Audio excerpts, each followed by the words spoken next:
Good afternoon. I'm Maya, and for the past 9 months, I've had the privilege of participating in Witness Theater. Our group of students, adults, and our amazing program directors have been coming together once a week, every week, since September, getting to know each other, learning how to tell and how to listen to stories, and using drama therapy to handle difficult moments, with the help of Jess, Hannah, Juliana, and Eve. It's been a deeply moving experience, and I've learned so much. First, of course, we met some incredible adults and learned stories from all of them about their early lives and their experiences in the Holocaust. From hearing their stories and their perspectives, our group has gained a deeper understanding of their thoughts and feelings. Perhaps the most impactful thing that I've gained from Witness Theater was the ability to make these stories personal to me. From stepping into the role of another person, another family, another perspective, I gained a sense of connection to the adults in addition to my own past in the history of the Jewish people. We've all learned about the Holocaust, both in the context of world history and in the context of Jewish history. The dates, the cities, and the history of the Holocaust are already familiar to us. From this show, however, I hope you take away the emotions and the feelings, because this is what stays. That is the purpose of Witness Theater. By making it personal, the stories and the emotions stick with you far longer than just the historical details.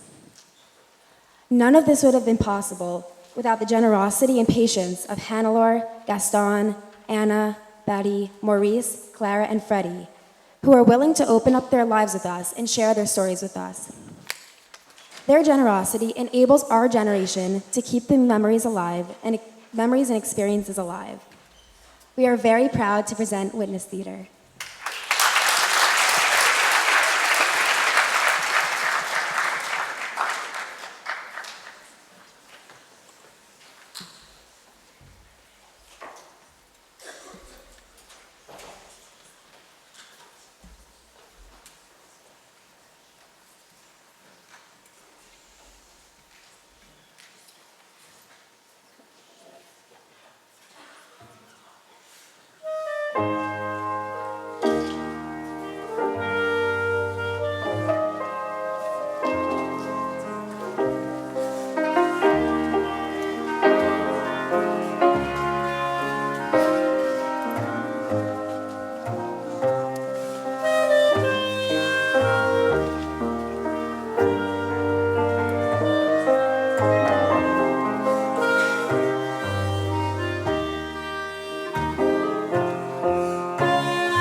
עברתי את הירדן, אתה איתי לשני מחנות, הצילני נא, הצילני נא, הצילני נא, כי במקלי עברתי את הירדן, אתה איתי לשני מחנות, הצילני נא, הצילני נא, הצילני נא.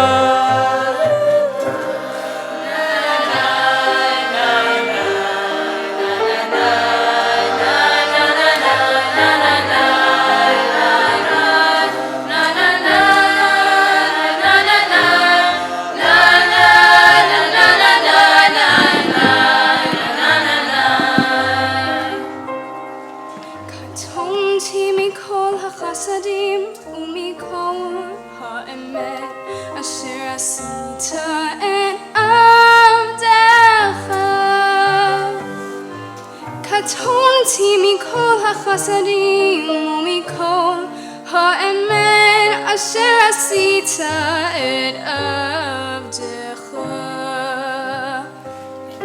אני עברתי את הירדן, אתה איתי לשני מחנות, הצילני נא, הצילני נא, הצילני נא. אני עברתי את הירדן, אתה איתי לשני מחנות, הצילני נא, הצילני נא, הצילני נא.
Hannelore was born in 1929 in Worms, Germany. They say that anti-Semitism began in Worms before any other place in Germany. Maybe this is because Worms has one of the longest histories of anti-Semitism. The presence of the Jewish people had been there since 1034, when Jews built their first cemetery. This makes that cemetery the oldest Jewish cemetery in all of Europe. In 1096, during the First Crusade, there were accusations that Jews had caused the Great Plague, so they were forced into ghettos. It wasn't until 1801 that Jews could leave the ghettos and take up residence elsewhere in the city. So when Hitler came into power, they knew the script. They dusted that anti-Semitism right off their shelves like no time had passed. Worms had spent a lifetime mastering how to oppress and make Jews second-class citizens. Let's go back to Hannelore's story. 1933.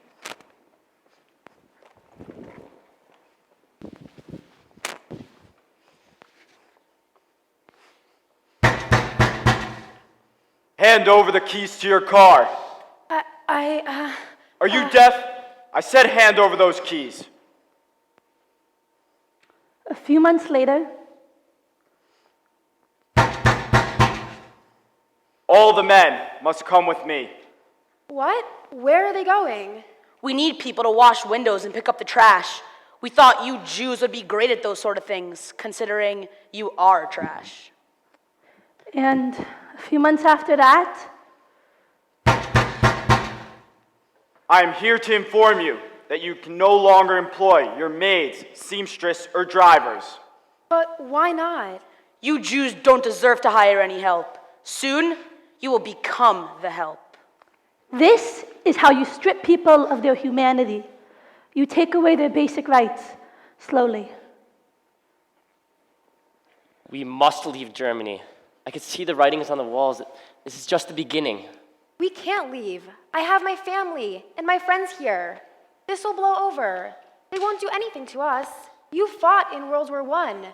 They wouldn't dare. But then a few months later, Hannelore's older brother, Eric, was at school. Hey, why don't you try bathing for a change, you dirty Jew? Yeah, doesn't your mother believe in soap? I do bathe. Maybe you're the one that... What? No, say it. You know, if I were to put this knife through you right now, nothing would happen to me. Nobody would even say a thing. Well, Eric came running home and told his parents what had happened.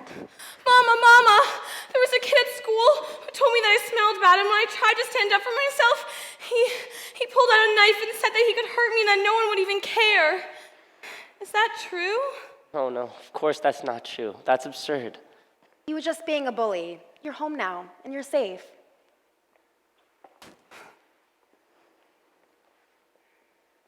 I've had it. You're right. It's time to leave.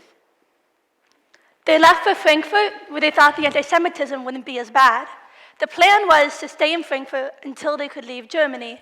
So in 1933, when Hannelore was 4, they moved.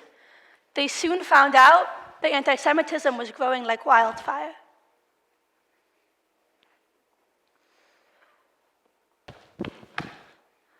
When we got to Frankfurt, I remember living next to the biggest Nazi. Let me be clear about one thing. The next time you throw anything into my lawn, come here. This is what's going to happen to you.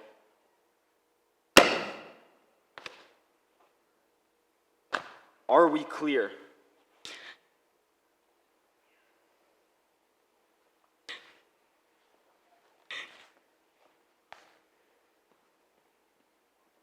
Hannelore, what's wrong? Mama, I was playing with the ball in the backyard.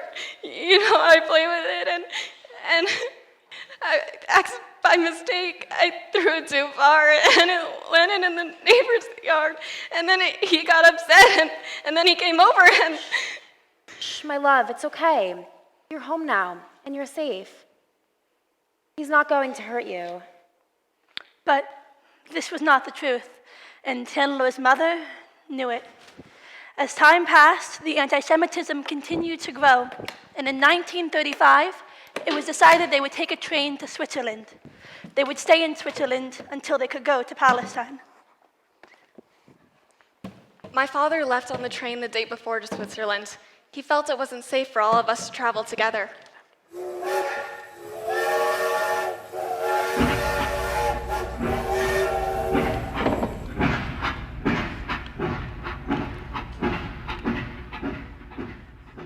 At the time, I'm not sure if I knew who these men were, but my mother sure did.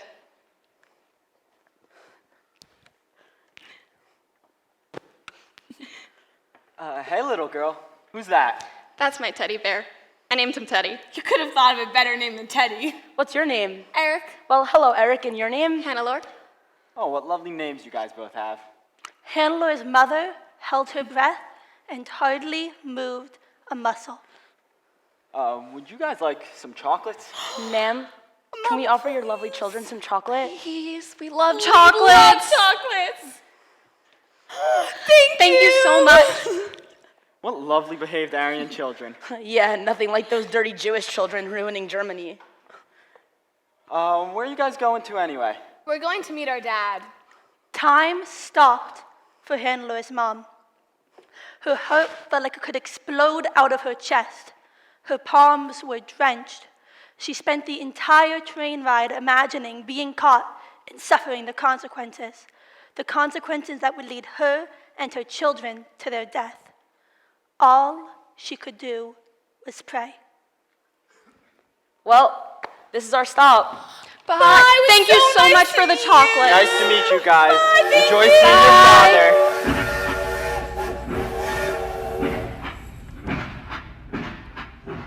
There were many almost moments in life, moments where your life flashes before you. Hannelore's mother was determined to not have any more of them.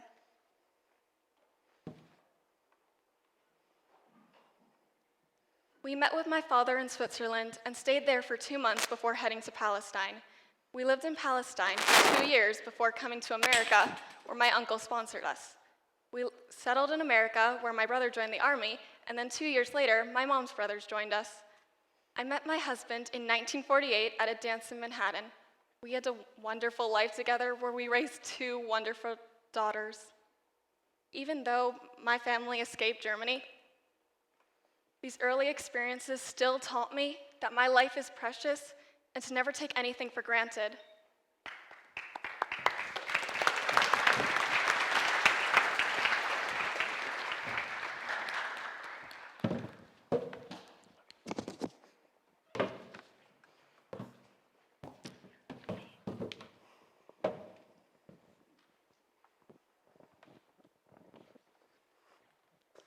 I consider myself very lucky to have left Germany at 6 years of age. My husband, Walter, also from Germany, was not able to leave until 1941. He miraculously escaped to Spain, where he lived for 5 years. We met in New York at a dance in Washington Heights, and then got married. I have 2 daughters, 4 grandchildren, and 5 great-grandchildren. Walter worked his way up the corporate ladder to become an export manager for a large textile firm. I worked as an administrative assistant until my first daughter was born. Then I returned to work when she became a teenager. Since my husband traveled frequently for work, I was often given the opportunity to join him. Together we traveled to many beautiful places all around the world. Some of the places included Spain, Japan, Hong Kong, Australia, Europe, and South Africa. Through the years, I have learned that life is fragile. We must cherish the good times and try to live each day to the fullest.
Gaston was born in Sousse, Tunisia in 1932.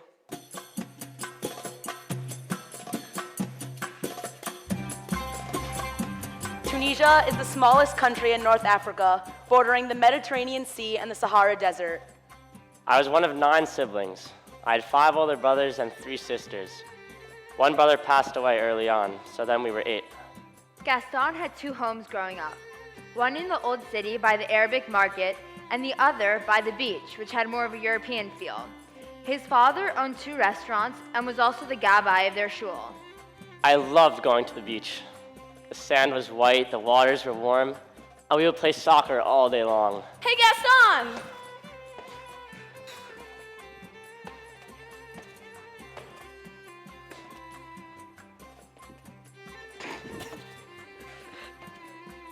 Come on, Gaston. It's dinner time. You've been here all day. Gemma was Gaston's older sister, and they were very close. Gaston had a wonderful childhood, filled with parents, siblings, and friends who loved each other very much. Arabic and Jewish culture infused the streets of Tunisia, and the city of Sousse was Gaston's playground. However, at the end of 1941, that all changed. One day, right before the war started, I was walking home from school, and in the distance I saw 2 planes flying. I had never seen a plane before in my life.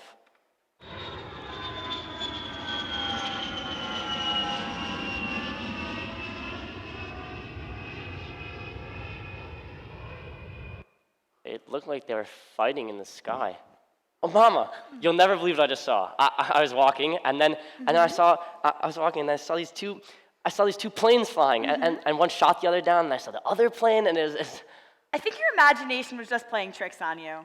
no, Mom, I saw it, really.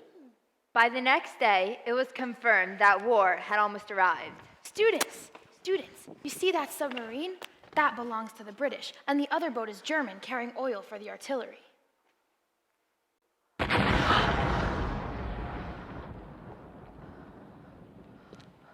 British submarine just blew up the German boat.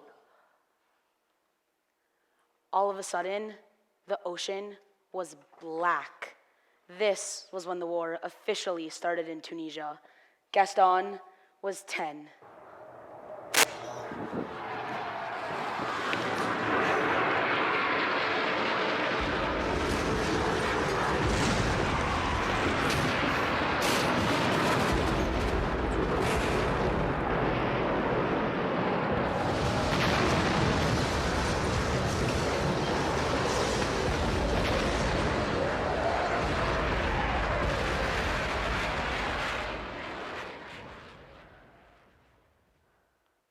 The entire city was decimated right before my eyes. My home, the old city, was destroyed. We had nowhere to go. The Germans had moved in applying strict rules. They set a curfew and all lights needed to be out at a certain time. My cousin, who was pregnant at the time, was committed to lighting candles every Friday night, despite the rules.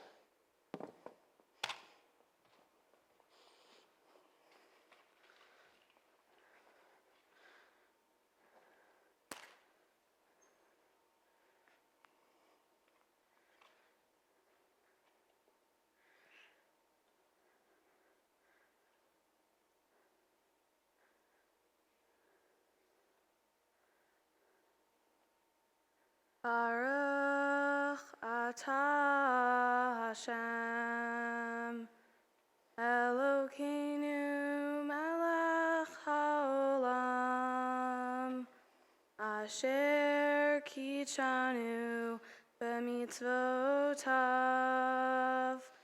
v'tzivanu lahadlik ner shel Shabbat.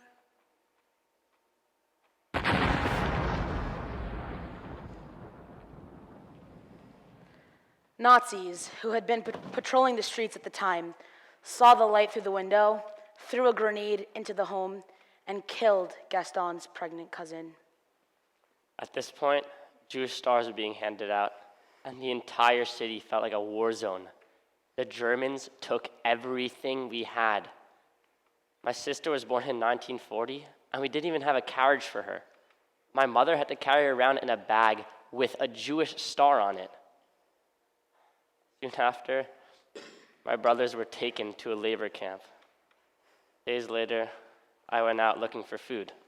But instead of finding food, Gaston stumbled upon a train carrying Jewish prisoners of war.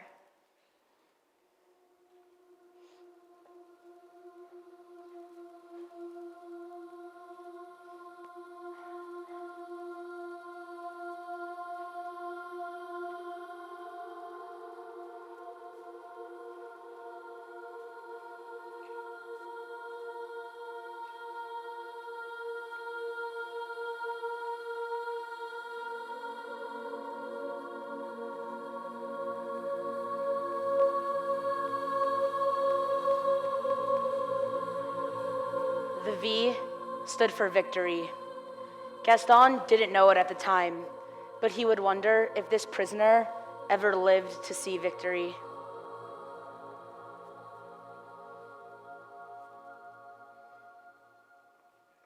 At this point, we had nowhere to go, but an Arab man whose daughter played with my sister offered to hide our family. There's a barn in a town nearby. I can hide you and your family there. You'll be safe. So my mother, father, and sisters and I hid out. Sometimes I'd crawl up on the roof and watch the planes attack each other. It felt like I was in the movies. It was like a light show in the sky. Gaston, come down from the roof. You're gonna get hurt. But Mom, you should see this. It's like a battle in the sky. I won't ask you again. They hid out for a while until... It's no longer safe here. Germans are looking for Jews everywhere. I'm so sorry, but you must leave. So they traveled to Moknin, where they would spend the remainder of the war. And then they went back to Sousse. And in 1948, when the war broke out in Israel, Gaston's older brothers went to fight. In 1945, it was decided that my entire family had moved to Israel. It was hard, but we all managed, and I found work making shoes. And in 1955, I decided that it was my time. Gaston fought in the 1956 war in Israel. He worked alongside Ariel Sharon, fighting for what he believed in. After the war, Gaston didn't want to go back to just making shoes, so he traveled on a luxury cruise line, working every job imaginable on that boat. And in 1968, he met a woman on board who he fell in love with and then married. He had 2 children and 3 grandchildren who have attended SAR high school. Things have come full circle for Gaston. He now does the same jobs his father used to do in Sousse. He is the gabbai of the shul and recites the aliyot. This makes him feel connected to his father and connected to everything his family fought for and instilled in him.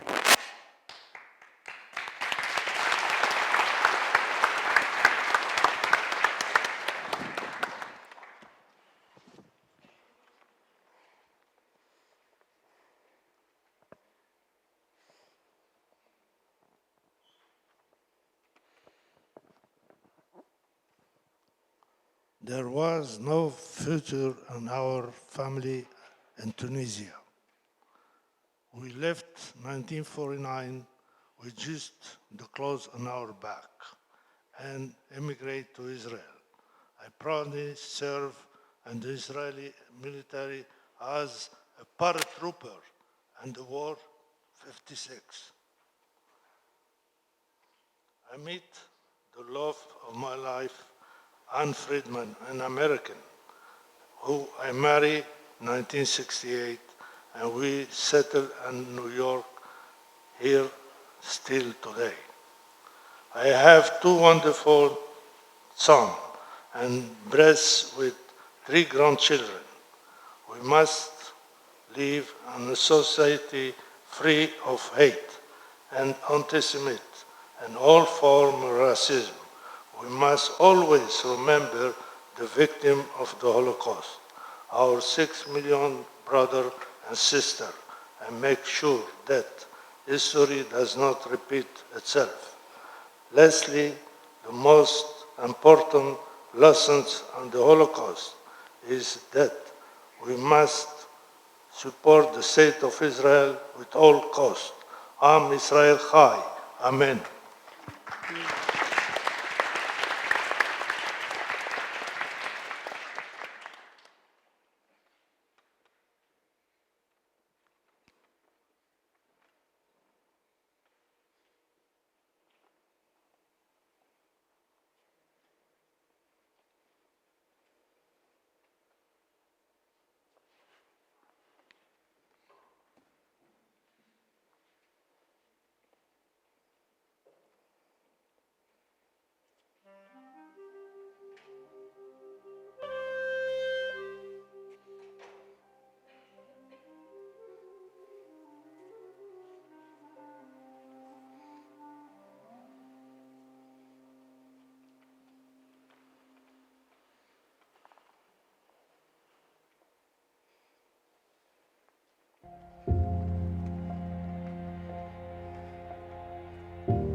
Sometimes, there are just no words to describe how hard life can be. Sometimes it's hard to move through.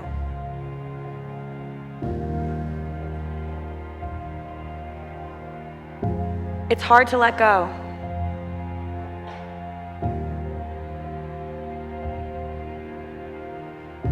It's hard to move on.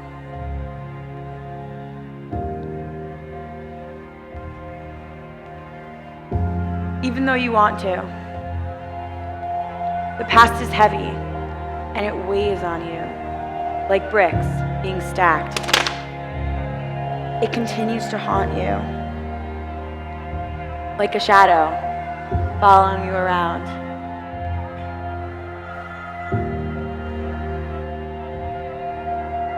And the moment you feel free of it,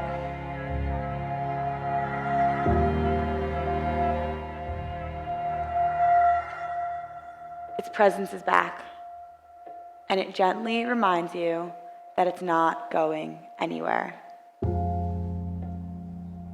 This is what it feels like, to pass down generational trauma. It lives in a place where there are no words. It lives in our bodies. And we can spend our entire lives carrying it around.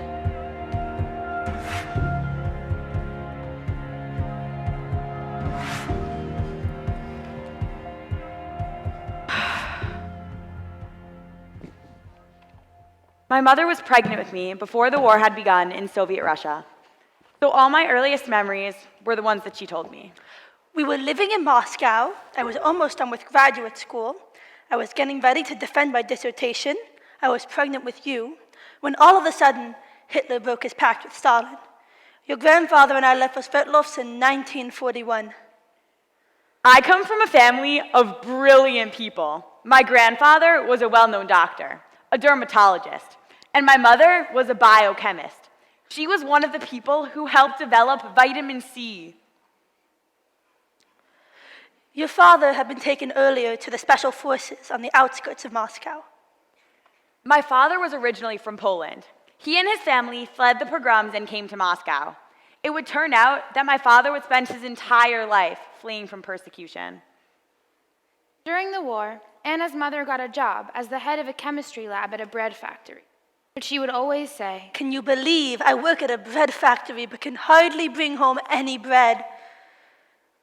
To ensure the employees weren't stealing bread, they would be patted down daily.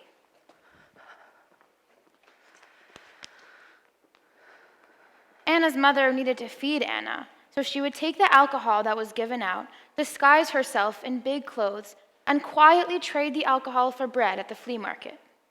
If she had been caught, she would have been fired and arrested. When you were 2.5, we went back to Moscow. You had pneumonia a few weeks before our departure, but we couldn't exchange our tickets. You were so sick during that journey. We were all sick and malnourished during those years. When they returned to Moscow, there were no men anywhere. They had all gone to fight. A year and a half later, Anna's father returned, but was completely transformed. He went from being a man who had many friends and sang often to always being worried and anxious and sick. In life, there's no going back. Once you learn something, it becomes hard to unlearn it. My father learned things during his time in the Special Forces that would keep him closed off and paranoid for the rest of his life. It's like he was locked away.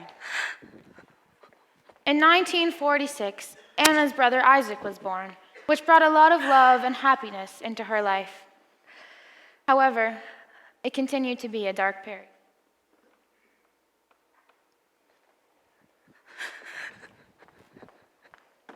I became good friends with a girl named Galina who was in my class. All she wanted was for her father to return. For years, she waited, and I waited with her. Papa, I'm going to Galina's now. Papa? Galina's? Are you going alone? Yes, I always do. It's just down the street. Don't talk to anyone, no matter what. You never know. You never know what. Who's listening?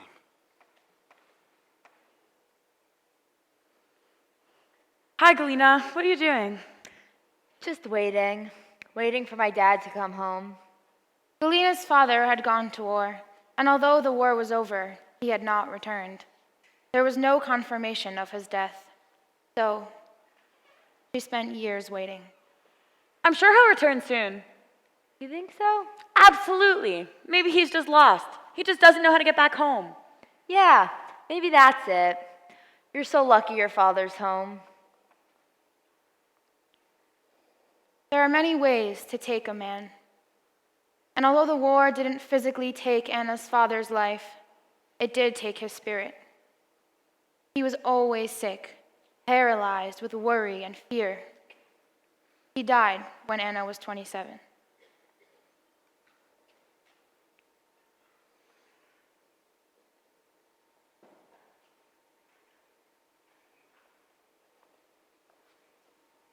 Up until Stalin's death, we felt like prisoners. He ruled with an iron fist. We were all made to feel paranoid. Our teachers told us that if we got in trouble at school, our parents would pay. Parents even hesitated to attend children's birthday parties. What if there are spies there disguised as other parents? What if there's a recording device inside the cake? Or inside the gifts. What if the cake is poison? This is not how life is meant to be lived. We are afraid of everything. This is what dictators do. Build fear in order to gain control. They plant the seeds of distrust and watch them grow. And then, in 1953, Stalin died.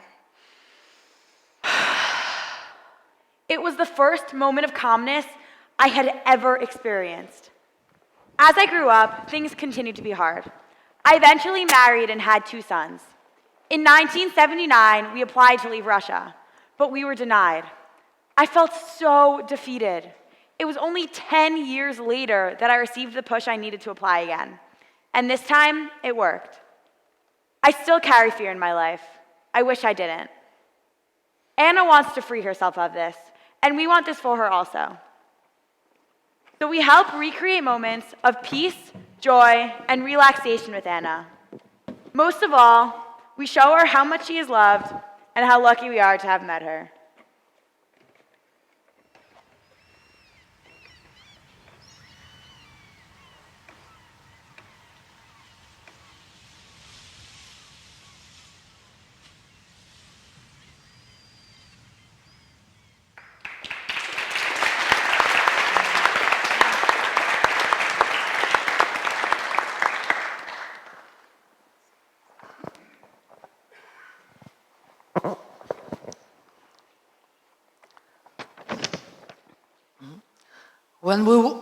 When we watched the episodes of My Former Life that our sweet and nice girls and boys were playing so naturally and truthfully, everyone could easily realize how hard it was to live in Soviet Russia, especially after the war and under the Stalin's regime.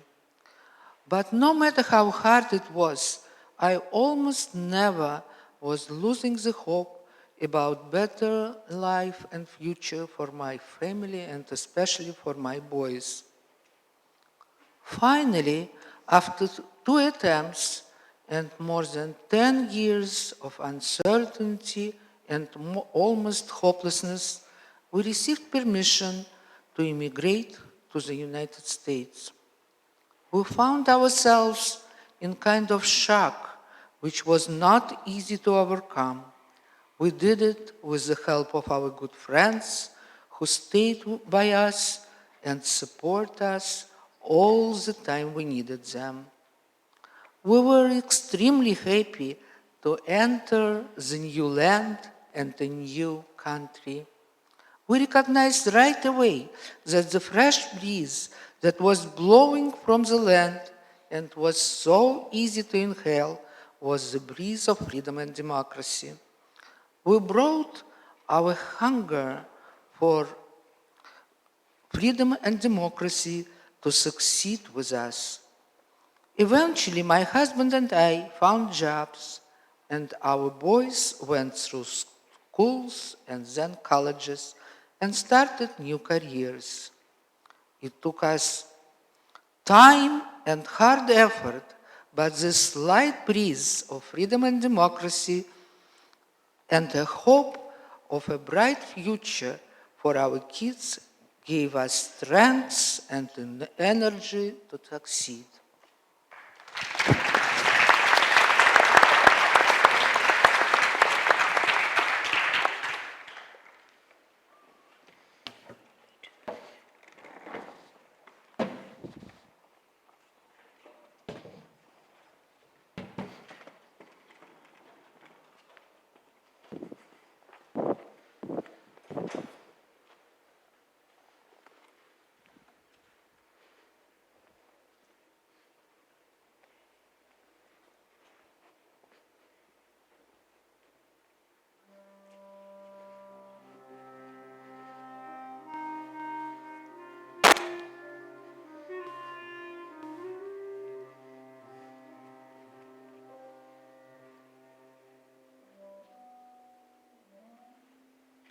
Belgium, 1927. Bluma, who would soon become Bertha, who would later become Betty, was born.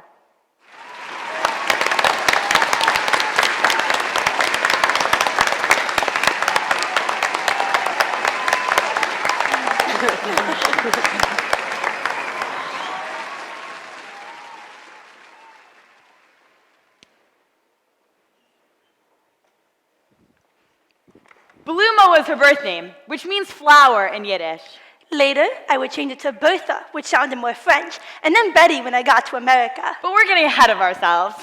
Betty's father was from Poland, and her mother was from the Ukraine. Betty also had a younger sister named Clara. Her parents didn't have the best marriage, but divorce wasn't allowed in Belgium, so they accepted their reality. I had a special bond with my father. We were both playful and silly and didn't take life too seriously. Betty's childhood was filled with wonderful memories of going to the beaches, spas, experiencing the opera, and going to see Laurel and Hardy movies. Betty and her father both had big personalities and wanted to live life to the fullest. Not everybody understood this, but we sure did. And that's what made our relationship so special. My father taught me how to be my own person, even as a girl in the 1930s. Life felt normal until August of 1940, when they heard on the radio that Germany would invade Belgium. Everybody pack your bags. We're taking the next train to France.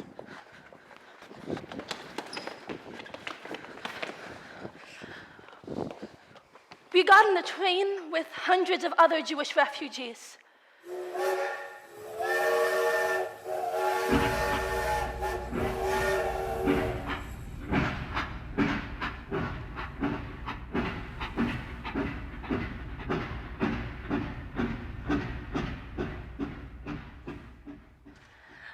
made it to the south of France with hopes of entering Spain, but the Spanish leader, Franco, wouldn't allow it.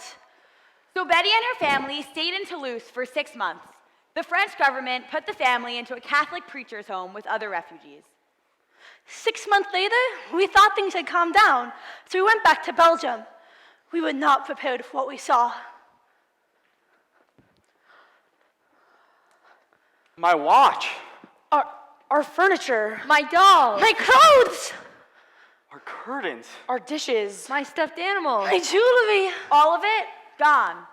Not one item left. So Betty and her family moved into another apartment for a few months, but Belgium continued to be occupied, and nothing had really gotten better. So, once again, we left Belgium. This time, we stayed in the Limon Vichy part of France. We lived in a big house with a lot of other French refugees. Everything was fine until August 27th, 1942, when we were woken up to loud banging. Everybody up. Get yourself into a single file line. If your name is on this list, you'll come with us. Schwartz. Blumenstein. Cohen. Frankel. Bergman.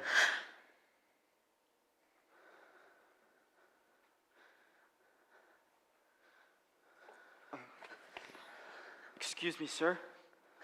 There must be some kind of mistake. You see, I fought in World War I, and I defended this country. Fine. Stay. Rest of you, come with me.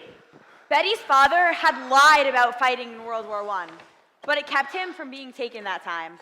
Luckily, Betty, her mom, and sister had a different last name than her father. For whatever reason, Wolfson wasn't on the list.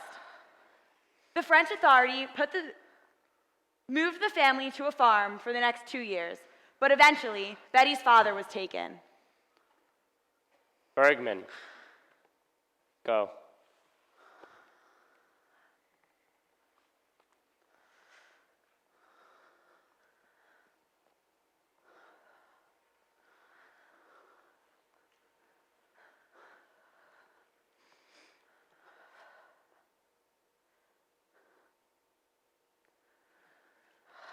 After this, Betty's sister was moved to hide out in a convent on the border of Switzerland. Betty and her mom remained on the farm for the rest of the war. One day in 1945, I was walking down the street and saw an empty pack of American cigarettes and realized, oh my goodness, we were liberated. Betty's family moved back to Belgium and were reunited with Betty's sister, who was brought back safely. But there was no word from my father. No letter, no telegram, nothing. I just waited and waited, and the waiting became unbearable. So I decided to make the most of my time. I met with American soldiers and went dancing for the next 2 years straight.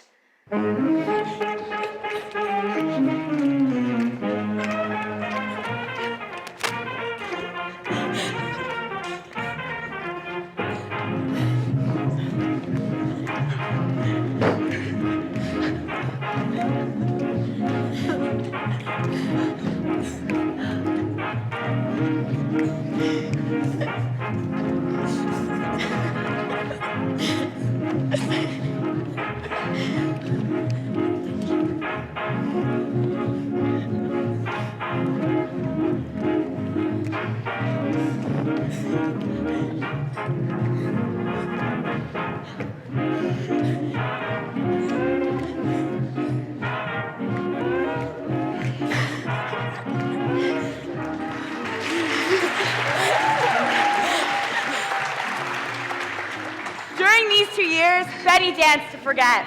She danced for her lost time. She danced to have fun. She danced to connect. She danced to let go. She danced to finally feel free. And at the end of those 2 years, with bags underneath her eyes, she found out her father had been exterminated in Auschwitz.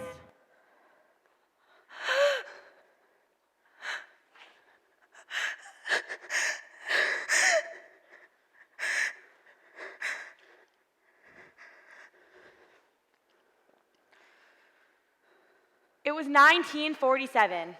Betty was 20 years old. And at this point, she dreamt of a new life. So with $50 in her pocket, she left for America. I stayed with my uncle in Jamaica, Queens at first. I thought I was entering the land of the free until I saw how black people are treated in America. They were hated and discriminated against. I couldn't believe it. Blind hate was everywhere. I went to night school, learned English, and became a nanny. I met my husband, and in 1949, we had our daughter, Brenda. But this man treated her like dirt. Times had changed.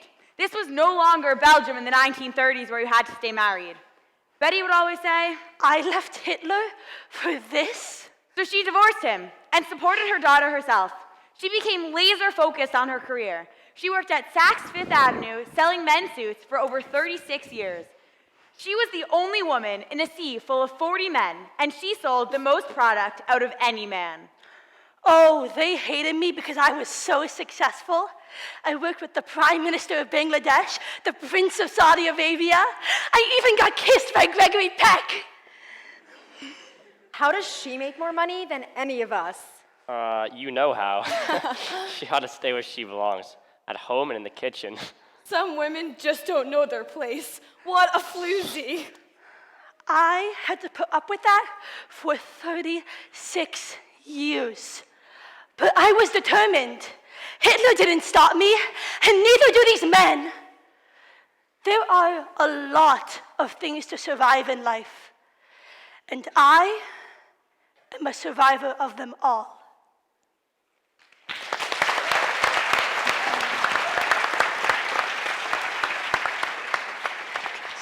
Your glasses, your glasses. Put on your glasses. Betty, put on your glasses. Your glasses. Okay, can you read it? I am very, very happy to be here. And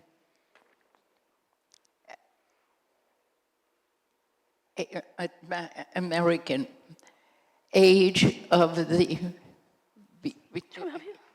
You read it. Okay. When I came to America at the age of 20, I was broke and had no education and bad English, so I became a nursemaid for babies. Later on, I went to work at Saks Fifth Avenue and made a good living. I got married and then divorced. I started traveling and loved it. My passion is traveling. So far, I have been to 81 countries and hope to continue. So I am a happy survivor. I have a wonderful daughter and 2 very talented grandchildren. I am a lucky mother.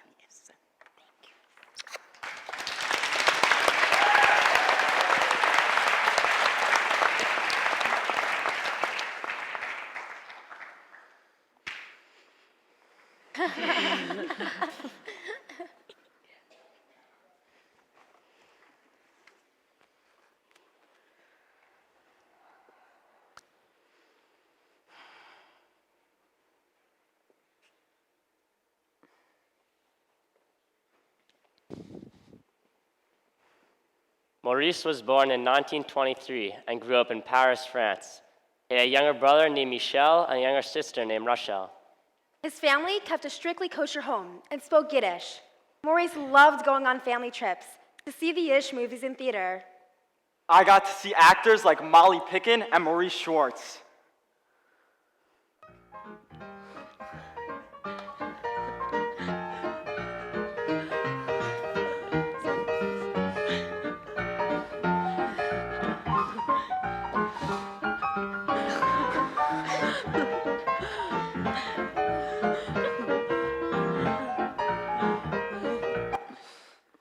I loved growing up in Paris, and I loved my independence. Whenever Maurice's mom needed food, he would hop on his bright red bike and ride over to the kosher food store to pick it up. I got to see the entire city on that red bike. It made me feel untouchable, like I could do anything. Maurice's best friend was Paolo. He wasn't Jewish, and it didn't matter at all. They would play soccer together, and Maurice would often eat at Paolo's family restaurant. Which wasn't a kosher restaurant. Shh. Maurice's childhood in Paris was wonderful, but his feeling of independence would soon change in 1940. Maurice, I need to tell you something. I've decided to enlist in the French army. Why would you do that? Maurice, it looks like France might need to prepare for a possible invasion by Germany. It's the right thing to do. France needs its men now. How long will you be gone for? Not long. I have a feeling the war will be fast, and we are going to win. But it was not fast. However, enlisting in the army would be the thing that would eventually save his father's life. He would soon be captured and taken as a prisoner of war. A few days before May 10th, 1940, Paris was informed that Germany would invade.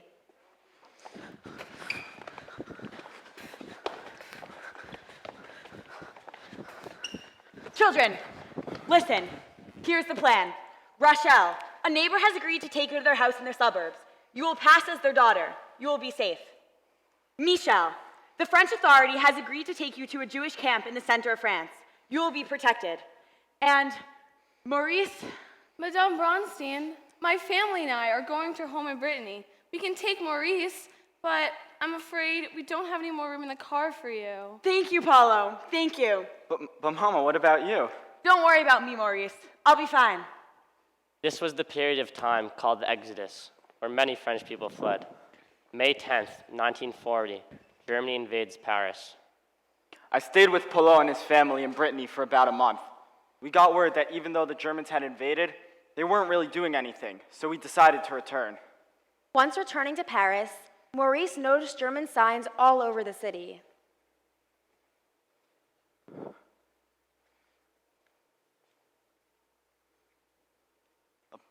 Abandoned populations. Trust the German soldiers. Mama, what do these mean? It's called propaganda.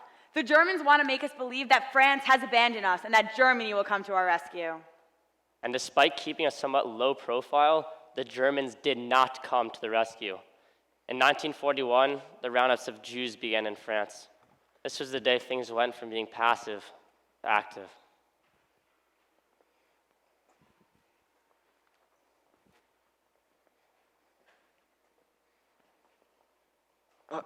Excuse me, sir. Do you know what's happening? They're arresting and rounding up all the Jews. Where are they taking them? No one knows. That day, a decision was made. Maurice would leave Paris and escape to Vichy, the non-occupied part of France. His mother said, "Don't worry about me, Maurice. I'll figure something out. What's most important is that you escape." Maurice's mom connected him with the resistance, which would help him get him into Vichy, France. Once he arrived safely into Vichy, France, Maurice had decided to move to a town called Tarbes. It was there that he got a room and found work making tools and dye. It was there that he received news that his mother had been deported. He later found out that she had been murdered in Auschwitz. Don't worry about me, Maurice. I'll be fine. What's most important is that you all escape. I love you.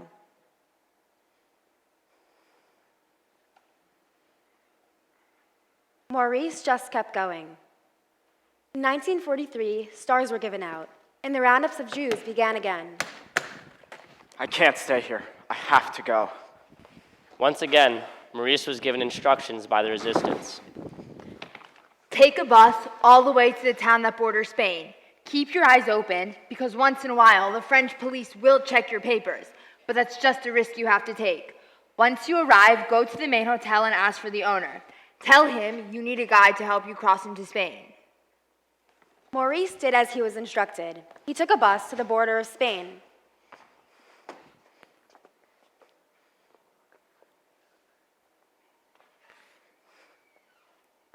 But once he arrived, All right, listen up.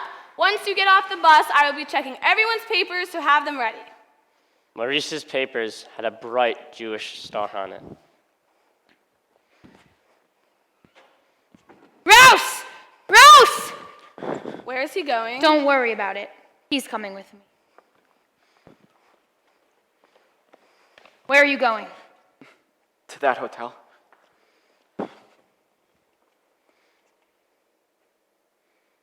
Good luck.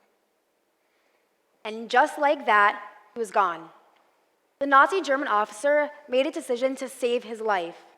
To this day, Maurice has never forgotten that moment. Once arriving to the hotel, there were others waiting to escape into Spain. They were told that once the weather cleared up, they would be given instructions.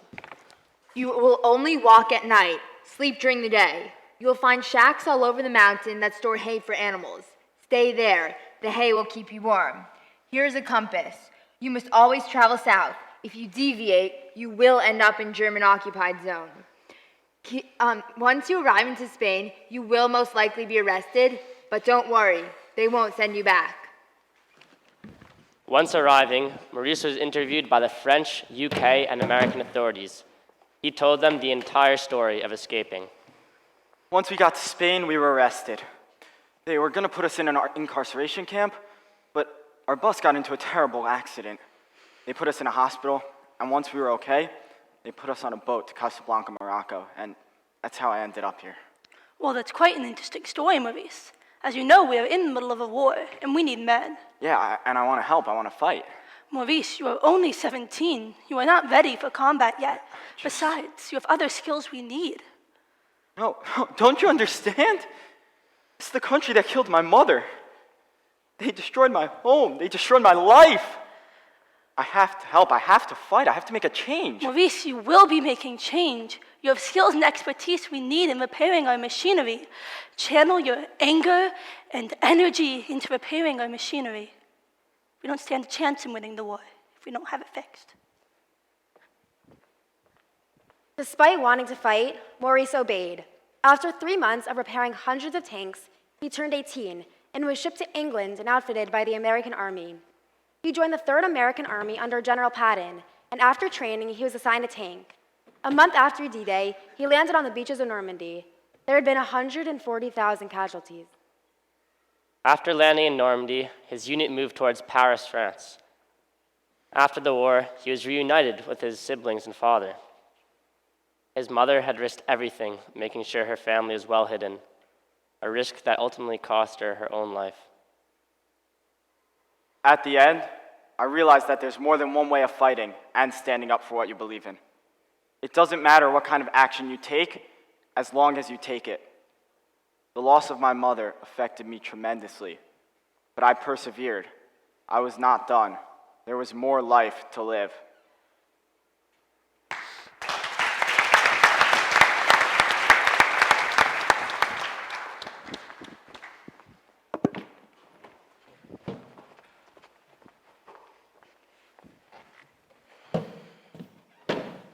The war is over, and I made it. Back to civilian life. Paris is normalizing, and I am adjusting to it. After receiving communication from my family in the US, they suggested I come to the US and would provide the necessary papers. I thought, why not? If it does not work out, I can always go back. But I did not. I got a job, met a wonderful young woman, and we were married at the Concourse Plaza Hotel. We had 2 wonderful daughters who then provided us with 2 wonderful sons-in-law. Excuse the redundancy, but there are no other words. I have 3 beautiful grandchildren and 1 cute little great-granddaughter. Now, well into my 90s, with my partner Marilyn, I sit back and wonder, where did all the years go?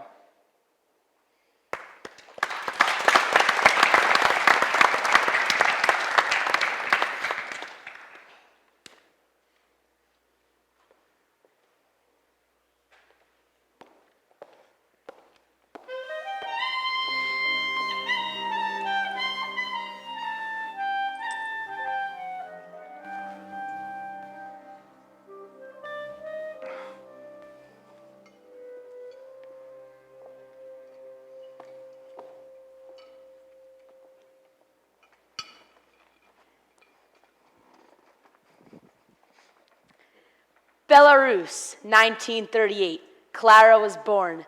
She was originally the 6th child, but due to illness, 3 of her siblings passed away early. She grew up with an older brother named Aaron and an older sister named Sarah. Clara was the baby in her family, and she was cherished. Her mother was smart, gentle, and very kind. Her father, who fought in World War I, worked at a farm nearby and was the provider. In 1941, when Clara was only 3, they got word that the Germans were advancing towards Russia, so they allowed the Jews to leave.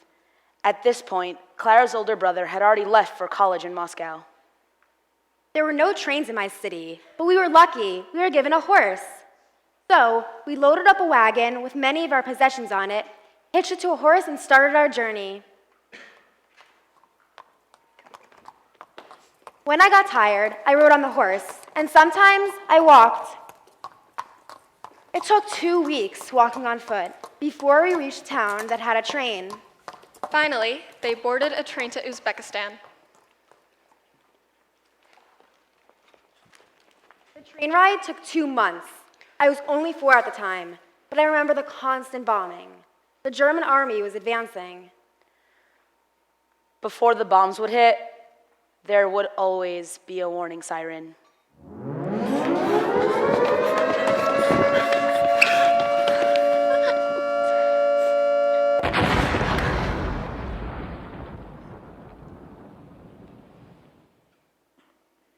Mama would always take me in her arms and run. Then, of course, we would wait for the tracks to get cleaned up before we boarded again. Once the tracks were repaired, we boarded the train.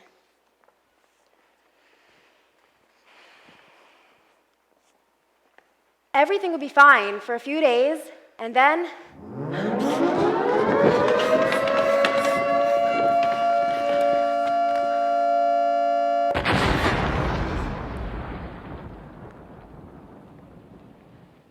You get the picture.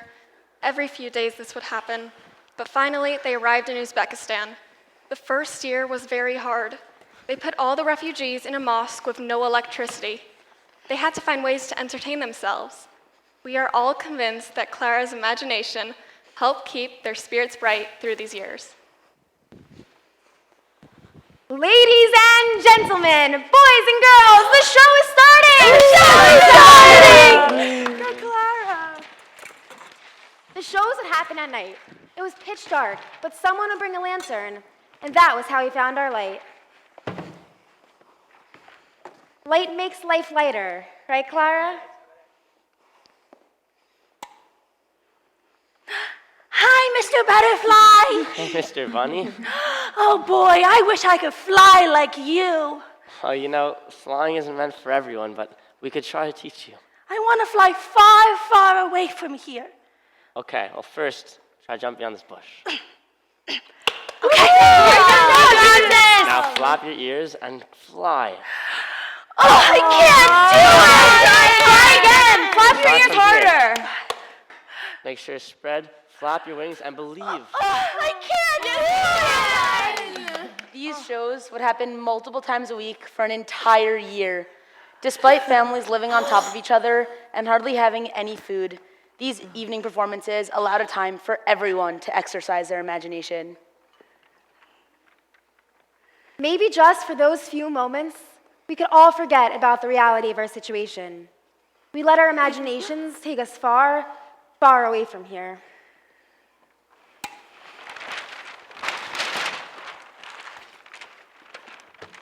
One year later, Clara and her family moved into a house made of clay and straw. They had no toilets or running water. Clara's mother found work at a farm, and they paid her with food, which they all desperately needed. Her father started fixing shoes for the locals, and Clara would help with the translations. I remember starting kindergarten. That's where I met my friend Mary. Mary and Clara learned the language of Uzbek with ease. They were both Jewish, spoke Russian, and were refugees. Once again, Clara's imagination helped her get through these rough times. Take my hand, little bird. It's time to fly. Wow, we can see so many things from up here. Flying is the best feeling in the world. No one can catch us. We are free. We are free. But now, we must find the perfect place to land. Look, there's a sandbox. Let's land there.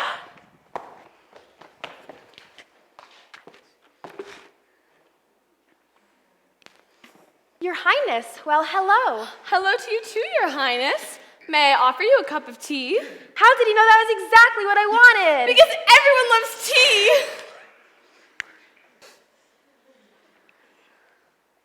Queen Mary, I just adore your crown. How many diamonds are on it? Oh, you know, just a few.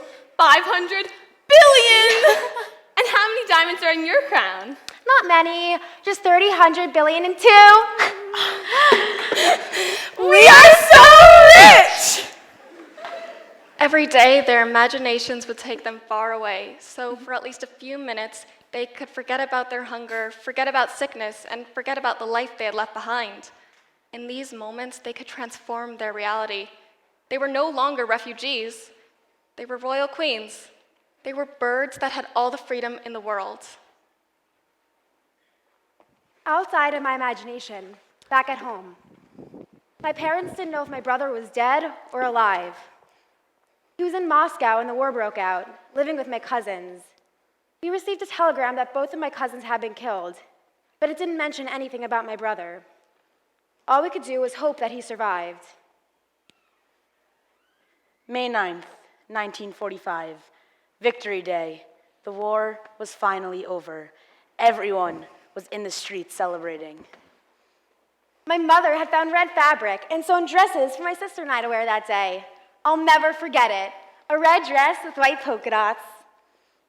Never had he felt so fancy. In September of 1945, Clara and her family went back to Belarus. They found out her brother had survived. But their home had been destroyed. They went to find shelter in a home that had the least damage. And while conditions continued to be rough, there was still little food, and Clara got sick with typhoid. She was hospitalized for months, but ultimately, she came back strong. A few months later, we moved into a home without floors and windows without glass.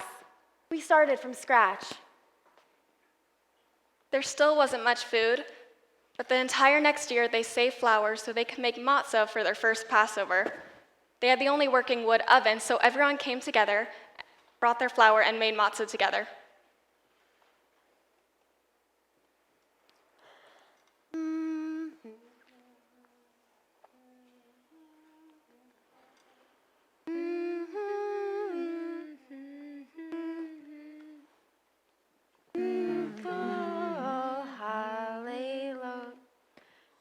Bechol Hallelujah, Anu Chlim Chametzu Matzah, Chametzu Matzah, Halayla Hazeh, Halayla Hazeh, Kulam Matzah, Halayla Hazeh.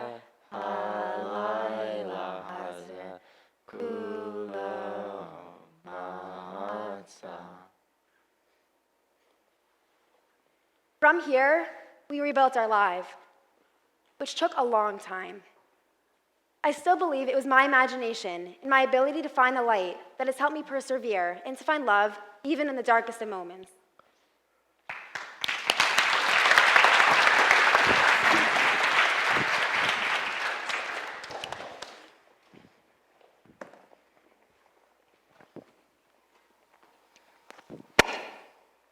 And now you have seen the very beginning of my life, but my whole life was ahead of me with mostly happy moments. College, early marriage, giving birth to my daughter, and in 5 years to my red-headed son. Now he's 55 and gray-headed. Immigration. After escaping the anti-Semitic Russia and coming to United States in 1980, we started a new life, ready to work as hard as needed. My now late husband and myself working in engineering companies. The children went to school, college, and later graduated from NYU and Columbia University, making their master's degree and starting long-lasting jobs. Also, a very important part of my life, God blessed me with 2 now grown-up grandchildren, a grandson and granddaughter who has recently got her PhD in mathematics. For past 4 years since my retirement, I have been traveling, seeing the world in our beautiful country, attending theaters, museums, hiking, volunteering. Yes, I retired from my job, but I didn't retire from my life. Life is beautiful. Also, I'm hopeful that the dark past will never come back. WiTNESS Theater with the wonderful students and talented adults is one of many proof of it. I believe in bright future for all of us. And thank you all for coming and listen to us.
An outsider.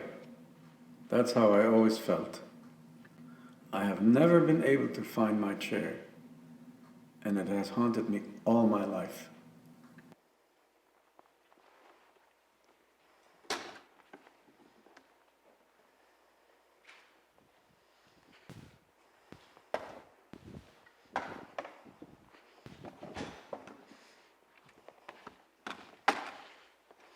Freddie's parents and his two older brothers, Rudy and Horst, lived in Breslau, Germany. After Kristallnacht, they realized that they needed to leave Germany as soon as possible. So they applied to the Jewish National Fund for help to purchase tickets to China, the only country not requiring any visas to enter. On Shabbat, they received a telegram in shul saying that they found enough money for 3 people to go to Shanghai, China. I wasn't born yet, but I was always told that my paternal grandparents said, We fought in World War I. Germany wouldn't dare do anything to us. Plus, Shanghai? We'd rather die in the gutter than go to Shanghai. It's the sewer of the world. But this was the only city that had no government, and you didn't need a passport or visa to enter. They decided to make other plans for Rudy, Freddie's oldest brother. Rudy, dear, we could only get 3 tickets. So for now, you will have to stay with your Uncle Max in Berlin. You see, Rudy, Uncle Max is married to a non-Jew, and mixed marriages are protected from persecution by the Nazis. And then remember Uncle Joe in America? Eventually, he will send you a visa to come to America, and we'll see each other again there. I'm sorry, Rudy. We just don't have the money for us all to go now. But you will be safe in Berlin, and we will be back up in America. You'll see. 6 months later, they arrived in Shanghai in April 1939.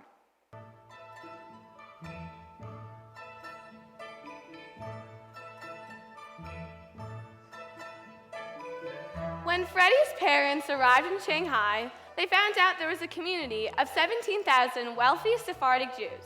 The Sephardim had transformed the warehouses into refugee camps. The refugees were fed by a makeshift community kitchen. The menu was rice and beans on a steady basis. Except Likvo Shabbos, when they changed the menu to beans and rice. 2 years later, Freddie was born. After the war erupted and the Japanese invaded, the area was turned into a ghetto.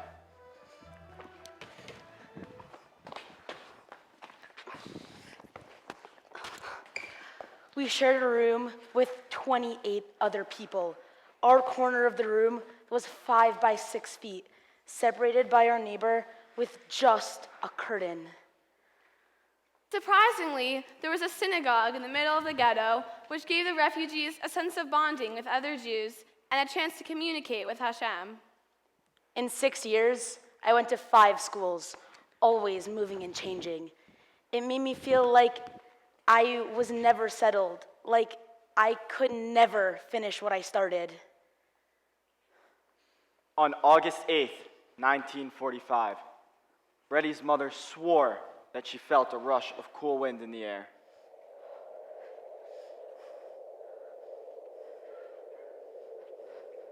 It was the day the Americans dropped the atomic bomb on Hiroshima.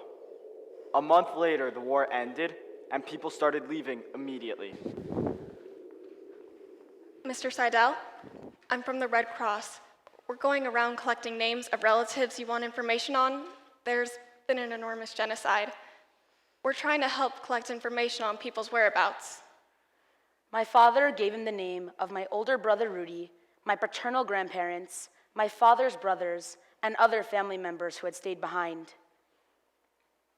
A year later, the Red Cross came back and posted a huge sign on a street corner with all the names of the requested relatives.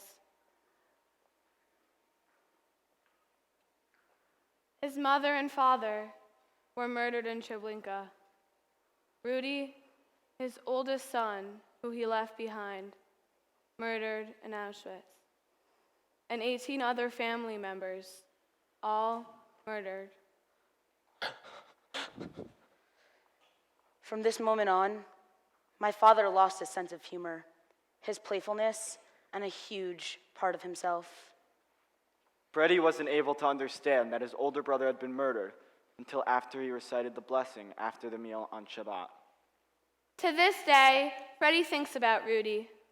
What was it like for him to be alone, completely alone, and walking into the gas chamber? Did someone put their arm around him and say, "Come, my boy, I'll take care of you. Everything will be all right. Don't worry"? When they divided the strong boys from the weak, which one was he? I hope he was one of the strong boys. I wonder whether he died in protest.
After the war, Freddie and his family wanted to leave. The options were not ideal. But in 1952, HIAS, a Jewish organization, gave them more options to choose from. You can either go to Palestine or back to Germany. The German government is eager to bring back its German Jews. They will even give you startup money. If we go to Palestine, you and Freddie will be drafted into the army. I have already lost one son. I just can't handle losing another person in my life. Let's go back to Germany. So we went back to Germany. My parents thought it was the best decision, especially because the government would help us start up. But when they returned, they didn't qualify because Breslau was no longer a German city. So we went to Berlin when I was 11, but I was in complete culture shock. All I ever knew was Shanghai. I had never heard of Christians or of Jesus. Teachers would go to shake his hand, but Freddie refused because it was unsanitary in China. He was put in a class with second graders when he should have been in 6th grade. There were not a lot of Jews in Germany at this time, and they would often ask him, Hey, Uncle Freddie, where are your horns? Why do people hate you? Why don't you eat pork? It's so good. Why did Hitler hate the Jews? Why don't you believe in Jesus? How did you survive Hitler? In Germany, I didn't know who I could trust. Who were the Nazis and who were the ones who helped the Jews? Everybody claimed they lost someone, but you never knew. My neighbor went to Auschwitz. I was against Hitler the entire time. Really? I never had a problem with any Jews before. My mother's sister's friend's neighbor's daughter was killed in one of the camps, I think. So, Uncle Freddie, you were born in the Shanghai ghetto? How interesting. How interesting! It's not interesting. There is nothing interesting about it. This is always the way people respond when hearing about Freddie's life. Interesting. But it wasn't interesting. It was painful, disorienting, and chaotic. Freddie and his parents stayed in Germany for 7 years. In 1958, Freddie's brother sponsored Freddie and his parents to come to America. But even in America, Freddie felt like an outsider. He felt out of place, like he could never find his chair.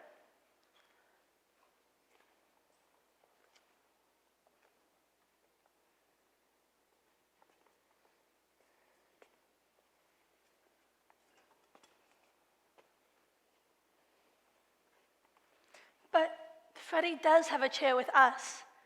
And once he sat in it, he taught us many important things. He especially taught us what it means to be a refugee, what it means to feel like you don't have a home, to be displaced.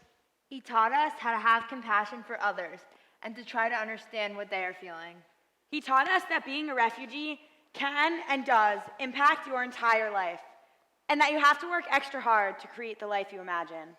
Freddie, there would be something missing from this group if you weren't a part of it. Thank you for your story and the wonderful things you've taught us.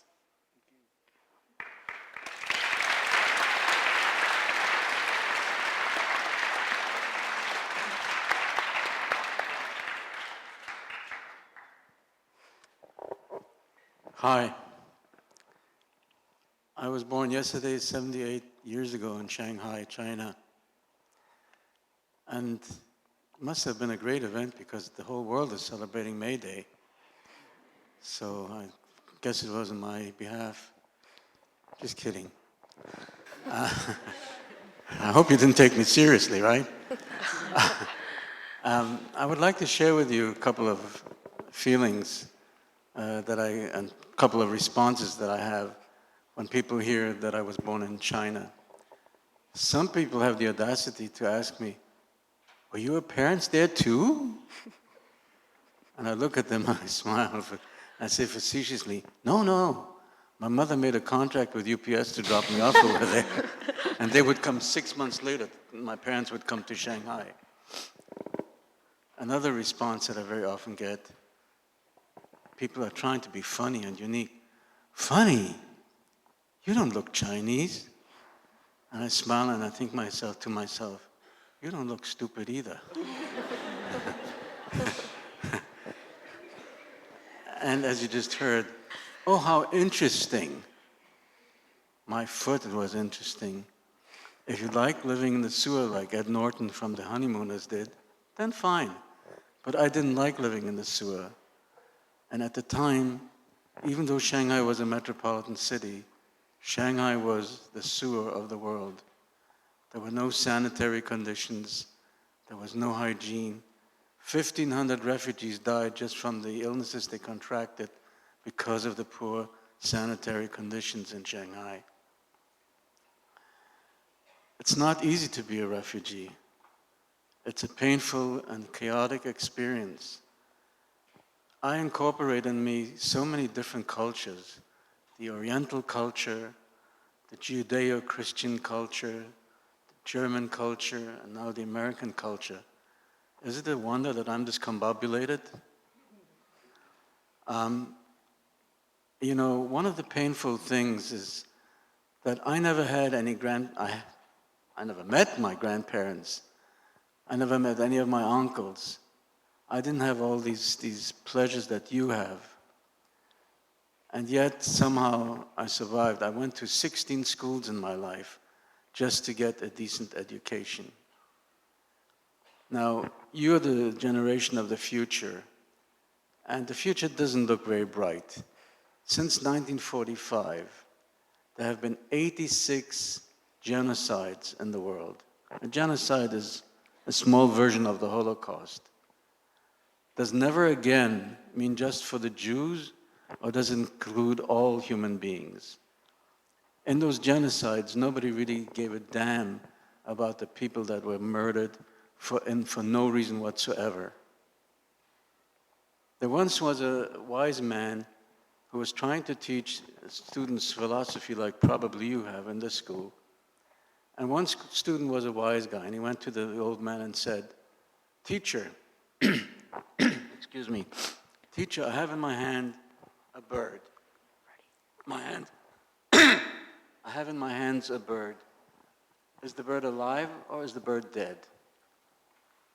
And the wise man thought for a moment and said, "You know, my son, if I say the bird is dead, you'll open your hands and the bird will fly out.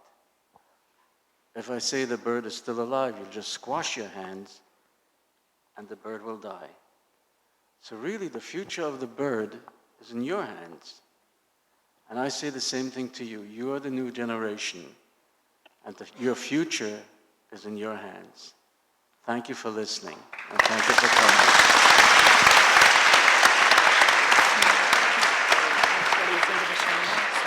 It's the end of the show, so we're going to make the semicircle now, okay? We're going to make the semicircle now. Do you want your walker? Go into the middle now. No? Point to them. I'll put it up. Yeah, you can have it here. Yeah. Mm-hmm. Oh, you don't want this? Okay. Sure. Okay. Stop.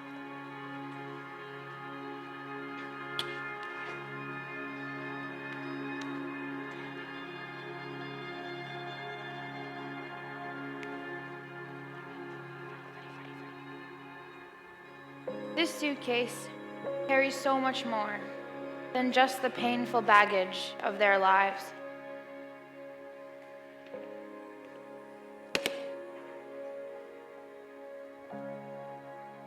It carries their gifts. It carries what we love about them.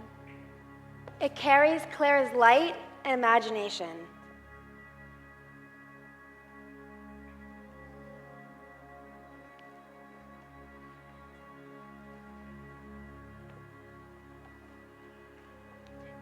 It carries Betty's feministic strength.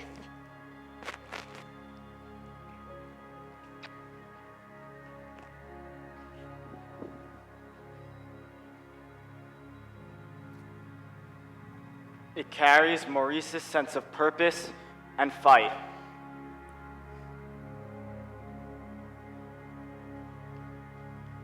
It carries Gaston's sense of community.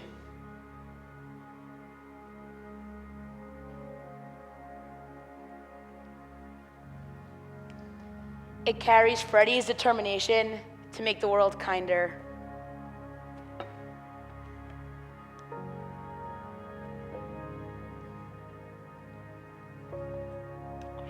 It carries Hannelore's love for family.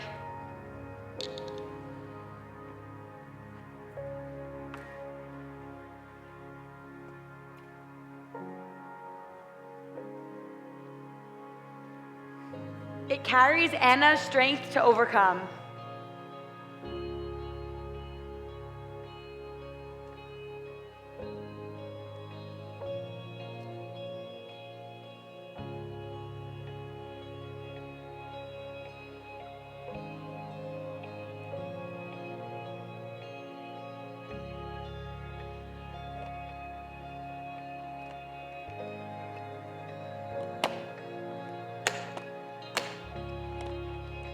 These stories carry all of us, and we hope that they carry you too.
Each year, we ask students and faculty members to light a candle in memory of a family member who perished in the Shoah. This year, we will, for the first time, be lighting from a candelabra made by and donated to SAR High School by Milton Oring, a Holocaust survivor whose granddaughter is an SAR High School graduate. Oring described the meaning behind the candelabra as follows.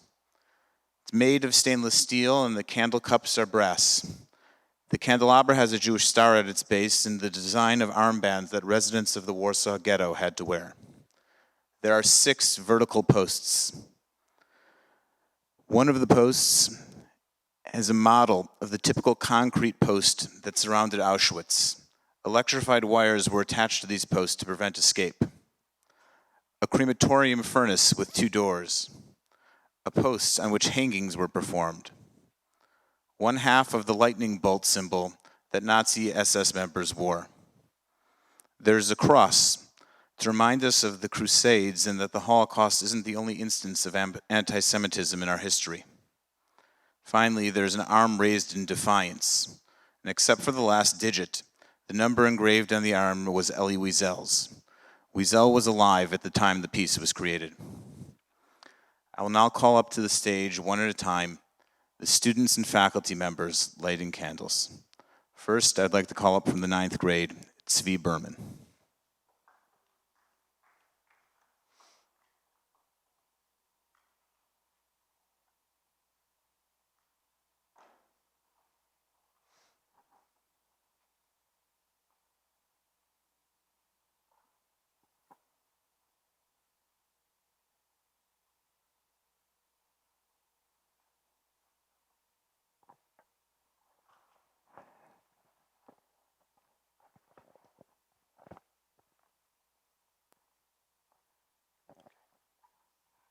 I am lighting this candle in memory of my Oma's grandfather named Ida Goldschmidt, who perished in the Shoah.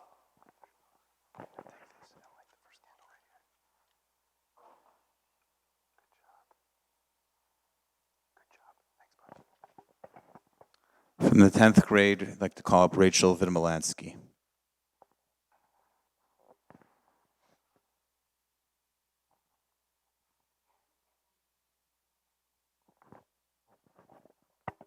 I'm lighting this candle in memory of two of my great-great-grandmothers, Hadassah Katz and Miriam Krohn, who perished in the Shoah.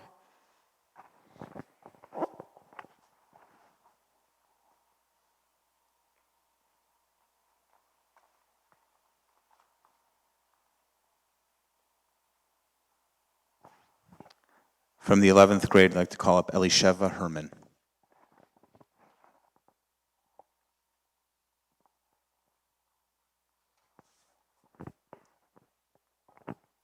I'm lighting this candle in memory of my great-great-grandparents and their brothers and sisters from the Herman, Adler, and Wiedeker family who perished in the Shoah.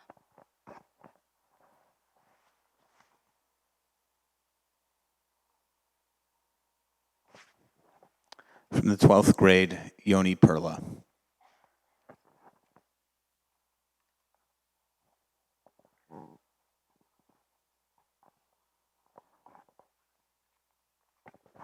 I am lighting this candle in memory of Magda Stern, my great aunt, my great grandfather, Yitzhak Stern, and over 45 of my Zadie's first cousins.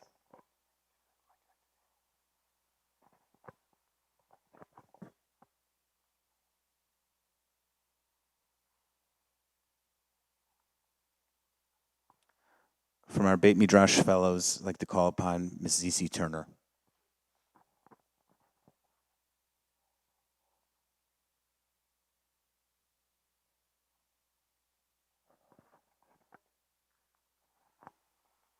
I am lighting this candle in memory of my great aunt named Zelda Franco, who perished in the Holocaust.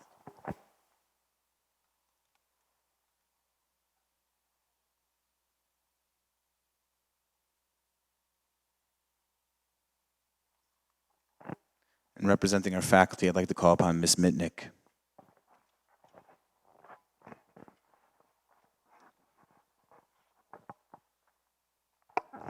I am lighting this candle in honor and in memory of my maternal grandmother's family, the Elbogens from Hungary, 6 of whom were killed in Auschwitz, and in honor of my paternal grandparents' families from Hungary and the Czech Republic, the Grunbergers and the Pollocks, 63 of whom were killed in Auschwitz.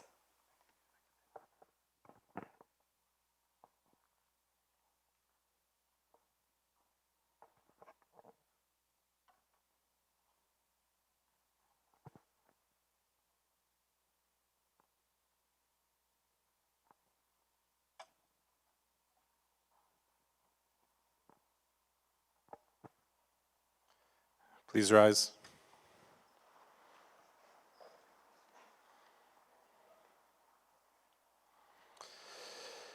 El Malei Rachamim Shochen B'Meromim Hamtzei Menucha Nechona Al Kanfei HaShechina B'Mahalos Kedoshim Uteorim Gezohar Harakia Mazhirim Es Kol HaNeshamos Shel Sheishes Milyonei HaYehudim Chalalei HaShoah Be'Europa Shenehergu Shenishchatu Shenisrefu V'Shenispu Al Kiddush Hashem Bidei HaMeratzchim HaGermanim Hanatzim V'Yozreihem Mishar Ha'amim Lochein Ba'al Rachamim Yastireim b'seiser knafav leolamim Bitzror achayim es nishmoseihem Adonai hu nachalasam Bigan Eden tehei menuchasam V'yamdu l'goralam l'keitz hayamin v'nomar amen.